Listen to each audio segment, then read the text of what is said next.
আসসালামু আলাইকুম। Hello viewers, কেমন আছেন সবাই? আশা করি সবাই ভালোই আছেন। আজকে আমি আপনাদের দেখাবো মাইক্রোসফট ওয়ার্ডে একটা সুন্দর ভিজিটিং কার্ড তৈরি করা যায়। তো চলুন আমরা প্র্যাকটিক্যালি দেখি। তার আগে ছোট্ট একটা রিকোয়েস্ট করি, যদি আপনি আমার চ্যানেলে নতুন এসে থাকেন তাহলে দয়া করে আমার চ্যানেলটা সাবস্ক্রাইব করবেন, পাশে থাকা বেল বাটনটা ক্লিক করে রাখবেন লেটেস্ট ভিডিও সবার আগে পাওয়ার জন্য। আর যারা সাবস্ক্রাইব করেছেন তাদের সবাইকে ধন্যবাদ। সাথেই থাকবেন। ফিরে আসছি ছোট্ট একটা ইন্টারভিউর পর।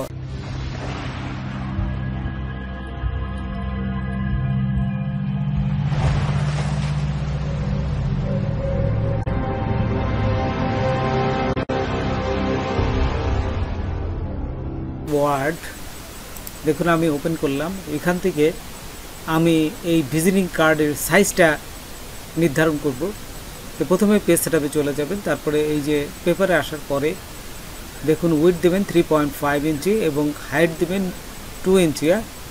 আচ্ছা, এবং এই যে মার্জিনে যাবেন, মার্জিনে যে টপ বটম লেফট রাইট সব পাশে 0.2 ইঞ্চি দেবেন। দেখুন আমি এখানে 0.2 ইঞ্চি দিচ্ছি, এখানে দিলাম। আচ্ছা, তারপরে বাটমেও 0.2 ইঞ্চি এবং এই যে রাইটে 0.2 ইঞ্চি সব পাশে দেওয়া হয়ে গেল। এবং নিচে দেখুন এই ল্যান্ডস্কেপে দেবেন। ল্যান্ডস্কেপ ক্লিক করে তারপরে ওকেতে ক্লিক করার সাথে সাথেই এই জাস্ট এই পেজের মাপটা কিন্তু সুন্দরভাবে হয়ে গেল। ভিজিটিং কার্ডের যে পেজের মাপটা এটা সুন্দরভাবে হয়ে গেল।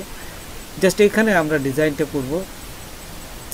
তাহলে প্রথমেই আমি চলে যাব ইনসার্টে যাওয়ার পর এই যে দেখুন উপরে ইনসার্টে ক্লিক করলাম, তারপরে এখান থেকে শেপে ক্লিক করবেন, তারপরে রেক্টেঙ্গুলার নিয়ে এখানে এই যে আঁকবেন। এইভাবে রেক্টেঙ্গুলারটা পুরা মাউস চেপে ধরে টান দিলে এভাবে হয়ে যেতে পারে। এখান থেকে একটা কালার দেবেন, আপনার ইচ্ছা মতো যে কোনো কালার দিতে পারেন। আমি দেখুন এখানে একটা কালার দিলাম। এখান থেকে আপনারা এই যে উপরে দেখুন শেপ আউটলাইনটা উঠাই দেবেন। এই যে উপরে দেখুন শেপ আউটলাইন আছে, জাস্ট এখান থেকে শেপ আউটলাইনটা উঠাই দেবেন। তারপর এখানে সেম নিয়মে আমি আবার আরেকটা এখান থেকে আঁকবো। দেখুন কীভাবে আঁকতে হয়। ইনসার্টে গেলাম, ইনসার্টে যাওয়ার পর এই যে আবার এই আরেকটা বক্স এই যে আঁকলাম, দেখছেন? আচ্ছা, আঁকার পর এখন আমি এই যে এটা অন্য কালার দিলাম দেখুন, এবং এই যে শেপ আউটলাইন থেকে এই যে নো আউটলাইনটা দিয়ে ওই পাশের যে আউটলাইন যে দাগটা ছিল ওটা উঠাই দিলাম। আচ্ছা, এখন এই যে আপনার এডিট করে এটিকে আমি একটা ডিজাইনে রূপান্তরিত করব। তো দেখুন এই সিলেক্ট থাকা অবস্থায় আপনারা এই যে উপরে এডিট শেপ এখানে ক্লিক করবেন। এডিট শেপের থেকে এডিট পয়েন্ট দিবেন। তারপরে এই যে ডিলেট পয়েন্ট দেওয়ার সাথে সাথে এই পয়েন্টটা একটা পয়েন্টে রাইট মাউস ক্লিক করে এটা দেওয়ার সাথে সাথে এটি কিন্তু জাস্ট মুছে এইভাবে হয়ে যাবে। তো এখানে আমার যেহেতু দুটো কালার দিছি, দুটো ডিজাইন, তো এইখানে এই এডিট শেপে ক্লিক করে এডিট পয়েন্ট নেওয়ার সাথে সাথে আমরা এইটিকে বিভিন্ন ডিজাইনে আপনার যখনই সরানো উপরে এপাশ ওপাশ করবেন তখন এইভাবে সরানো যাবে। দেখছেন একটা অ্যাঙ্কর পয়েন্ট আসবে, এই অ্যাঙ্কর পয়েন্ট ধরে আপনারা বিভিন্ন দিক সরাতে পারবেন। ডাইনে বামে সব দিকে সরাতে পারবেন। তো দেখুন একদম সহজ, এটা জাস্ট ফটোশপের মতো এভাবে কাজগুলো করা যায়।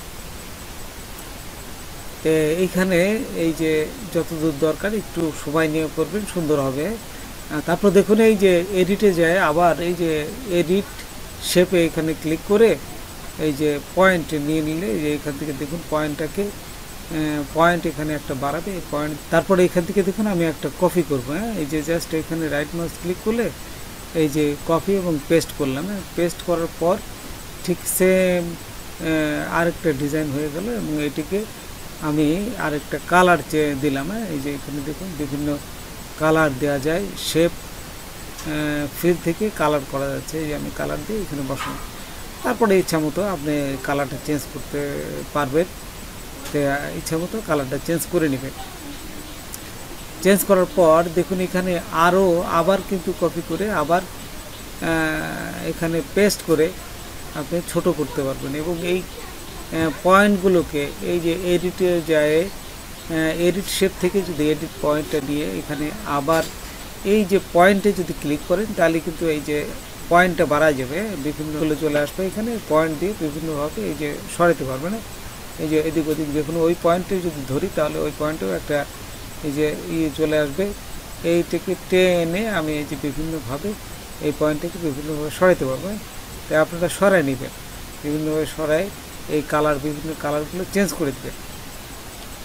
তো এইভাবে দেখুন দুইটা, এবং আরেকটা কপি করবেন এবং এটা কালারটা চেঞ্জ করে দেবো। এই যে এখান থেকে দেখুন আমি কালারগুলো এখানে উপরটা লাল দেবো এবং নিচেরটা আরেক কালার দেবো। দেখুন আমি বিভিন্ন চেঞ্জগুলো করছি কালার। এই কালারগুলো আপনারা কপি করে আরও দুটো বসাবেন এবং কালার চেঞ্জ করবেন। আচ্ছা, কালার চেঞ্জ করে এই যে এইখান থেকে দেখুন নো ফিলটা করে দেবেন এবং এই যে গ্রেডিয়েন্ট দিতে পারেন, এই যে বিভিন্ন গ্রেডিয়েন্ট দিতে পারেন।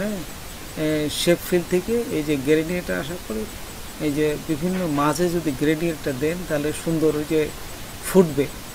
এখান থেকে একটা দিলাম, দেওয়ার পরে এই যে এখানে দেখুন ডিজাইনটা কিন্তু সুন্দরভাবে হয়ে গেছে। আচ্ছা, তারপর এখন আমি একটা লোগো নিয়ে আসবো। তো কীভাবে লোগো আনতে পারে সেটা আমি আপনাদের দেখাচ্ছি। এই যে ইনসার্টে যাবেন, ইনসার্টে যাওয়ার পর এখানে দেখুন পিকচার আছে। পিকচার আপনি যে লোগোটার আগে থেকেই আপনি তৈরি করে রাখবেন, সেই জাস্ট এই লোগোটা এখানে নিয়ে আসবেন। আনার পরে দেখবেন যে সরছে না, কিন্তু ফিক্সড হয়ে বসে আছে। ঠিক এই অবস্থায় যে উপরে যে ওয়ার্ড টেক্সট এখানে আসার পরে ইন ফ্রন্ট অফ টেক্সট এখানে ক্লিক করার পরে আপনার ঠিক জায়গায় বসে যাবে। তারপর আপনারা এই মাউস দিয়ে আপনার ইচ্ছা মতো জাস্ট ছোটো বড়ো করে নিয়ে বসায় দিবেন।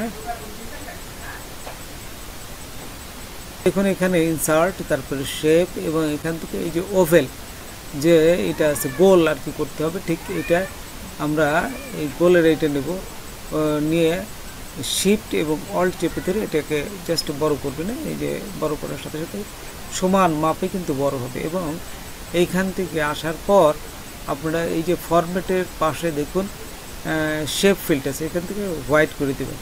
তারপর এইখান থেকে শেপ আউটলাইন, এখান থেকে এই যে শেপ আউটলাইন নো আউটলাইন দিলে সুন্দরভাবে একটা শেপ চলে আসবে। এবং এখান থেকে লিখবেন এবং এই যে ডিজাইনটা করবেন। তো দেখুন এই ডিজাইনগুলো কীভাবে করতে হয় আমি দেখাচ্ছি পুরোটা।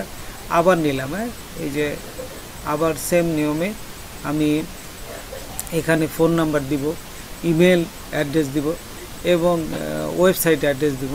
তো এইখানে এই যে গোলটা ওভেল নিয়ে গোল করলাম। গোল করার পরে এইখানে আমি দেখুন এখানে এই যে কপি এবং পেস্ট এবারে আরও দুইটা নিয়ে নিলাম, কপি এবং পেস্ট। এই যে এখানে আরও একটা নিলাম, এখানে আরেকটা নিলাম। আচ্ছা, দেখুন আবার এই যে কপি করলাম, কপি করে এই যে পেস্ট করে দিলাম। এই যে এখানে যে কোনো জায়গায় বসলে আপনারা এইভাবে করবেন। আর আরেকটা জিনিস বলে দেই যে এই ফোন নাম্বার, তারপরে ওয়েবসাইট এবং ইমেলের যে আইকনটা, এই আইকনটা আগে থেকেই আপনারা এই পিএনজি হিসাবে সেভ করে রাখবেন। এই যে তারপরে দেখুন এখানে কীভাবে আনতে হয়, যে প্রথমে সিলেক্ট করবেন, সিলেক্ট থাকা অবস্থায় চলে যাবেন এই যে শেপ ফিল্ড, তারপরে পিকচার, তারপর এখান থেকে এখানে ক্লিক করে এইখান থেকে আপনারা সিলেক্ট করে দিলে এখানে কিন্তু বসে যাবে। দেখুন আমি আবার দেখাচ্ছি, এটা প্রথমে সিলেক্ট করবেন। এবার আমি ওয়েবসাইটের আইকনটা নিয়ে আসবো। তারপরে এই যে পিকচার এখানে প্রথমটা দিলাম। তারপর এই যে দেখুন নিচে যদি যাই এইখানে দেখুন এই যে ওয়েবসাইটে আইকনটা দেওয়ার সাথে সাথে এখানে চলে আসলো। তো এইভাবে আপনারা এই আইকনগুলো সুন্দরভাবে বক্সের ভিতরে বসাতে পারবেন। আচ্ছা, এখন কিভাবে এই ফোন নাম্বারটা লিখবেন?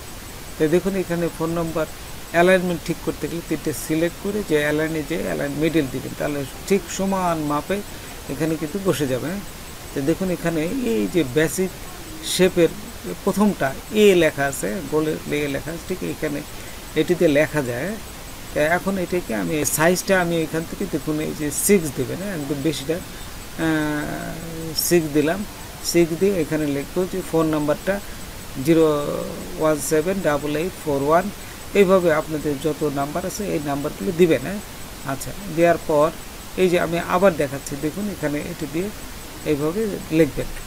এই ইমেলে যে কীভাবে লিখবেন তো দেখুন এখানে চলে গেলাম, এই যে ইনসার্ট, তারপরে শেপ, তারপরে এই যে বেসিক শেপের নিচেরটা ঠিক নিচের ওইটা আমি এই যে ক্লিক করলাম। ক্লিক করে এখানে মাউস চেপে ধরে টান দিবে না, মাউস চেপে ধরে টান দিলে এটা লেখাটা হয়ে যাবে। এবং সাইজটা দিলাম 6 দিলাম, দেখুন এই যে 6 দিলাম, 6 দিয়ে এখানে দেখুন এখন আমি এই যে লেখাটার শেপটা আমি যেহেতু কালার করব, তো দেখুন এই যে শেপ ফিল্ডে যে এখান থেকে এই যে কালার দেওয়ার সাথে সাথে কিন্তু এটা এই যে কালো ঠিক ডিজাইনের সাথে ম্যাচ করবে এবং লেখাটা সাদা হবে।